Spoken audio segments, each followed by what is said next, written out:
वहां से उस जगह पर आ जाते हैं जहां पर कंपटीशन होने वाला था। वहां आने के बाद जितने भी डिसाइपल होते हैं उन सभी का पहला टेस्ट शुरू कर दिया जाता है। उस टेस्ट के अंदर उन्हें काफी ज्यादा इविल और मिस्टीरियस और ऐसे होकर गुजरना पड़ेगा। जो भी वहां पर ठीक ठाक खड़ा रहेगा वो ये राउंड जीत जाएगा। इसलिए चैंतियान, उसका दोस्त शियाओ, लाओजी और कुछ जो लोग होते हैं उन लोगों ने ये राउंड पास कर लिया था। इसलिए वो सारे लोग अगले राउंड में चले जाते हैं और बाकी सारे के सारे लोगों को पहले राउंड से ही बाहर निकाल दिया जाता है। जिसके बाद वहां पर अगला राउंड भी शुरू कर दिया गया था। जिसके बाद यहाँ से ये एपिसोड शुरू होता है। तो इस एपिसोड की शुरुआत में चैंतियान के सामने बिंगी आ जाता है, लेकिन चैंतियान तो उसके ऊपर जरा सा भी ध्यान नहीं देता। ये देखकर बिंगी को काफी ज्यादा गुस्सा आ जाता है कि मैं यहाँ पर इससे लड़ने के लिए आया और इससे तो देखो ये तो मेरी तरफ ध्यान तक नहीं दे रहा। तो वहीं चैंतियान के दोस्त शियाओ की फाइट तो सैनचोंग से हो रही थी। सैनचोंग वहां पर उसे मार मार कर उसकी हालत खराब कर देता है। वो उससे कह रहा होता है जरा मुझे माफ कर देना, लेकिन मेरी पावर जो है ना, मैं चाह कर भी उसकी मदद से स्लो अटैक नहीं कर सकता। इस वजह से तुम्हें इतने खतरनाक अटैक लगे। मुझे तो लगता है कि इतने में ही तुम्हारी हालत बुरी तरह से खराब हो चुकी है। इस चीज को देखकर वो बंदा जो चैंतियान की फैमिली को बुरा भला कह रहा था वो वहाँ पर जोर जोर से हंसने लगता है कि मजा आ गया, चैंतियान की फैमिली के साथ तो ऐसा ही होना चाहिए। उसका कोई भी वहाँ पर अच्छे से टिक नहीं पा रहा। इस चीज को देखकर तो चैंतियान के अंकल को बहुत ज्यादा गुस्सा आ रहा था कि आखिर यहाँ पर ये लोग किस तरह के टेक्निक का इस्तेमाल कर रहे हैं। वो कह रहा होता है मुझे ये टेक्निक तो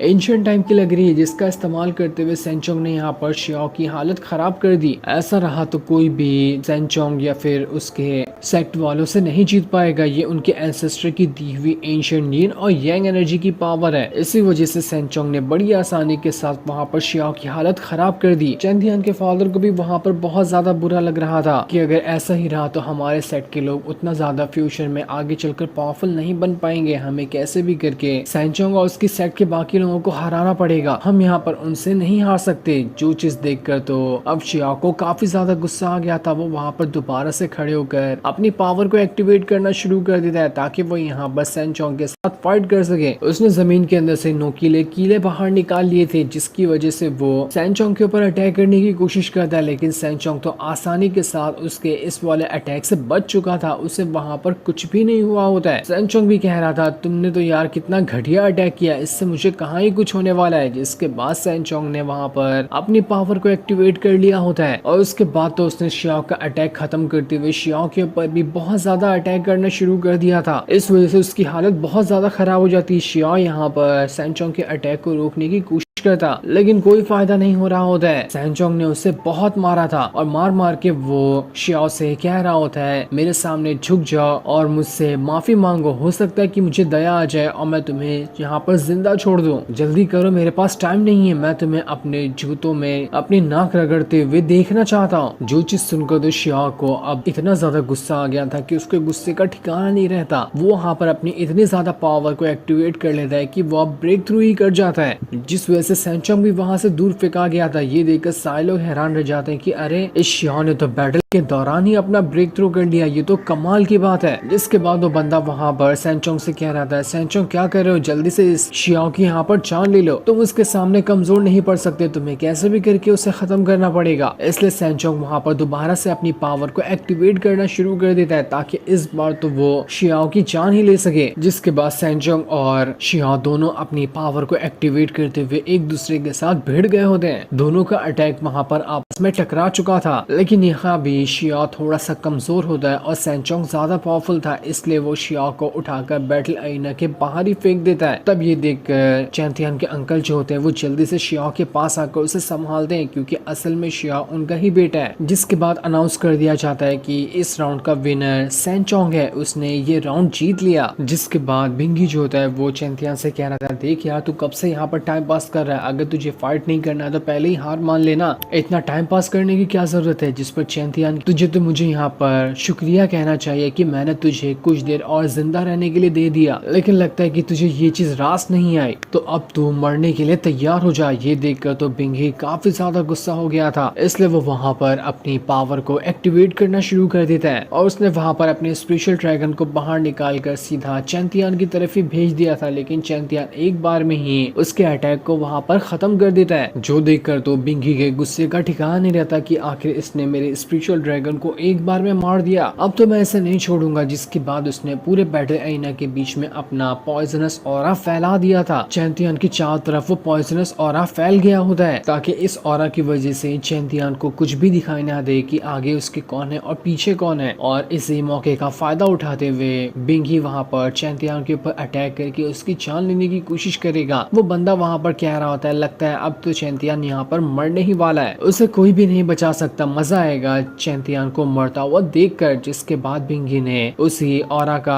फायदा उठाते हुए वहाँ पर अपने कई सारे अटैक सीधा चैंतियन के ऊपर ही कर दिया होता है, जो देखकर चैंतियन उससे कह रहा था, तुम्हें क्या लगता है कि मैं यहाँ पर इस ऑरा की वजह से तुम्हें नहीं देख सकता? ये तुम्हारी सबसे बड़ी भूल है। मैं यहाँ पर तुम्हें देख भी सकता हूँ और एक ही बार में तुम्हें मार भी सकता हूँ। जिसके बाद बिंगी का जितना भी अटैक था उन सभी अटैक को खत्म करने के लिए वहाँ पर चैंतियन ने 13 स्लैश अटैक टेक्निक को एक्टिवेट कर लिया होता है, जिस वजह से वो वहाँ पर अपने स्पिरिचुअल वर्ल्ड में जाकर अपनी स्वॉर्ड पावर को एक्टिवेट कर रहा था। उसे एक्टिवेट करने के बाद वो पूरी तैयारी के साथ वापस से बैटल अरीना के अंदर आ जाता है, जहाँ आकर वो हजारों की तादाद में स्वॉर्ड को बाहर निकालते हुए पहले तो बिंगी के अटैक को खत्म करता है। उसके बाद उसने बिंगी के ऊपर भी कई सारे स्वॉर्ड को फेंकते हुए उसकी वहाँ पर हालत पूरी तरह से पंचर कर दी थी, जिस वजह से तो बिंगी अब यहाँ पर खड़ा भी नहीं हो पा रहा होता है। इस चीज को देखकर बिंगी का जो फादर होता है वो वहाँ पर उससे कह रहा था, अपनी हार मान लो, मैं तुम्हें इस तरह से मार खाता हुआ नहीं देख सकता, इसलिए जल्दी से हार मानो और यहाँ पर वापस आ जाओ। इसलिए बिंगी वहाँ पर अपनी हार मान लेता है। इसके बाद एल्डर अनाउंस करते हैं कि इस राउंड को चैंतियन ने जीत लिया है, जिस चीज को देखकर तो सैनचोंग भी बड़ा खुश हो रहा था कि चलो अच्छी बात है कि चैंतियन ने इस राउंड को तो जीता, अब हो सकता है कि अगले राउंड में हम दोनों की फाइट हो जाए। जिसके बाद चैंतियन वहाँ से चला जाता है। अब चैंतियन जैसे ही वहाँ से आगे बढ़ रहा था वहाँ पर चियान आ चुका था। वहाँ आने के बाद वो चैंतियन से कह रहा होता है, चैंतियन मुझे ना तुम्हारे साथ फाइट करने का बहुत ज्यादा मन कर रहा है, मैं सोच रहा हूँ कि काश हम दोनों की फाइट भी इस बैटल अरीना के अंदर लग जाती तो कितना ज्यादा मजा होता। तब चैंतियन सिर्फ उससे इतना कहते हुए जाता है कि हाँ मुझे भी तुमसे फाइट करने का मन है। जितना कहने के बाद चैंतियन वहाँ से चला जाता है। जिसके बाद अब अगला राउंड वहाँ पर लाउजी का किया जा रहा होता है, इसलिए लाउजी और उस लड़की के बीच में फाइट शुरू हो जाती है। दोनों अपनी पावर का इस्तेमाल करते हुए एक दूसरे के ऊपर अटैक कर रहे थे।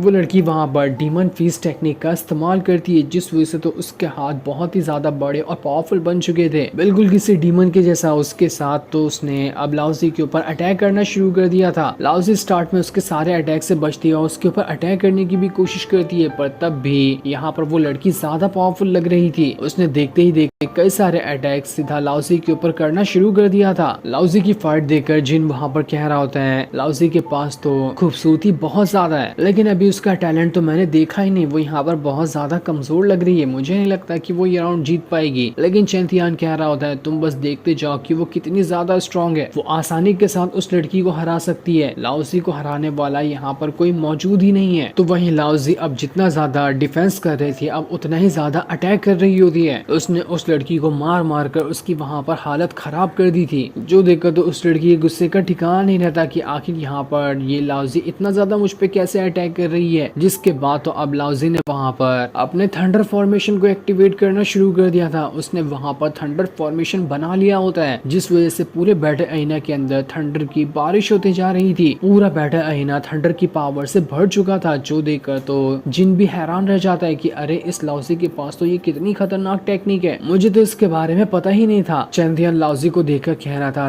लाउजी ने तो यहाँ पर अपने थंडर पावर को एक्टिवेट कर लिया, ये पावर बहुत ज्यादा खतरनाक है। लाउजी अभी तक के इस पावर में उतनी ज्यादा एक्सपर्ट नहीं बनी, इस वजह से उसे भी इस पावर को एक्टिवेट करने में काफी तकलीफ होती है, पर तब भी उसने यहाँ पर इस पावर को एक्टिवेट कर लिया ताकि वो उस लड़की को हरा सके। अगर इस टेक्निक में लाउजी मास्टरी हासिल कर लेती है तो वो चैन यूवी के साथ भी आसानी के साथ मुकाबला कर जाएगी, क्योंकि इतनी खतरनाक है उसकी ये थंडर वाली टेक्निक। जिसके बाद लाउजी जो होती है वो उस लड़की से कह रही थी, क्या हुआ तुम्हारी हवा निकल गई कि अब भी मुझसे फाइट करना चाहती हो? अगर फाइट करना चाहती हो तो मैं इसके लिए यहाँ पर तैयार हूँ। जो देखकर तो वो लड़की काफी ज्यादा घबरा चुकी थी, इसलिए इसलिए वो लाउजी के सामने ग्रीट करते हुए कह रही होती है, मुझे माफ कर देना, मैंने तुम्हें कम पावरफुल समझा था, लेकिन तुम तो बहुत ज्यादा पावरफुल हो। मैं इस थंडर का अटैक खुद पे खाकर अपनी कल्टीवेशन पावर बर्बाद नहीं करना चाहती, इसलिए मैं यहाँ पर खुद की हार मानती हूँ। इस चीज को देखकर लाउजी अपनी पावर को वापस से अपने अंदर ही रख लेती है, जो देखकर तो एल्डर भी परेशान हो जाते हैं कि अरे यार कितनी मस्त फाइट होने वाली थी, लेकिन इसने तो हार मान ली। इसलिए वो वहाँ पर अनाउंस करते हैं कि इस राउंड को